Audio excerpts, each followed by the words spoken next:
So the next thing we're going to work on this derby car is the throttle cable. Now, this is a motorcycle shift cable. I just put some electrical tape over top of the stainless because it's a really old cable and it's actually burred and it's going inside my hands and it's hurting like crazy. So on one end we have a thread adjustment. Let's see if I can get this thing. There you go. A thread adjustment on one end. So this end I'd like to put at the motor.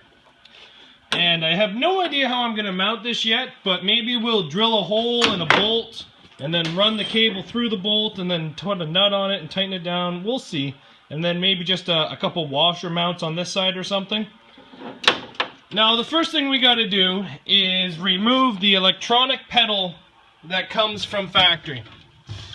So that isn't going to do us any good with this cable system. We can't even use it. So let's get that thing unplugged and get it completely out of there. And I'll probably have to build some home kind of pedal assembly. You can buy them, but I'm pretty cheap. So we'll see what we can build.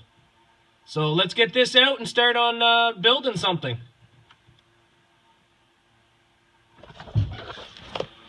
So I found a much simpler solution. I pulled this out of a vehicle in my backyard, and as you can tell, I've actually used it before in another car. So it just mounts to the firewall, which in retrospect is not the best thing to do for something like this, but realistically this is not a huge overbuilt pro mod car.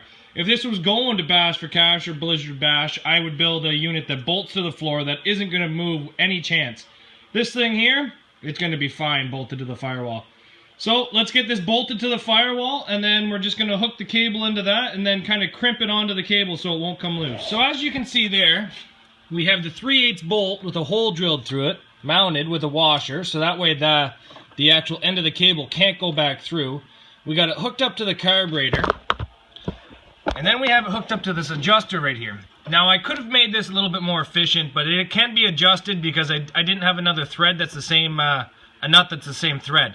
So if I just go into town and get another nut, I could make this a lot more adjustable, and it all does come back apart back here. So before it goes in the derby, I will probably change all these washers out just for another nut so that if I need to adjust it, I can. I still need to mount this here at the firewall. What I did was just weld a washer inside of a washer and then just put the thing through it, the cable through it. And then down here, you've seen what I did down here. I did another nut with a bolt through it. And just put the cable right through it and then tightened it down so now that cable can't go back through either. So I'm about to press on the pedal.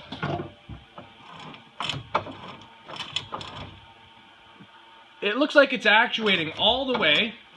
It doesn't look to be binding at all. Yes, the cable seems to be moving, but I will attach it down to the distributor protector with just some hose clamps. So that way it's still being able to move, but it won't flex like that. But that feels like a full movement of that cable. Just tapping. That's pretty responsive. So this just goes to show that you guys really don't need to go out and spend $300 or $400 on actually, what are they? Like $250 to $300 for those really fancy floor-mounted pedals. If you guys just take a little time, you can build stuff that will work and is extremely strong at home in your garage with your parts, and that way if something breaks you know how to fix it because you built it. But throttle cable is installed, still waiting on parts to finish up the distributor protector. Motor's welded down, transmission cross members built, transmission cooler is in, but it doesn't have any fluid in it. But motor is really coming along. I just got the fenders sitting on there so they ain't even bolted. So, this car's coming farther and farther each and every day.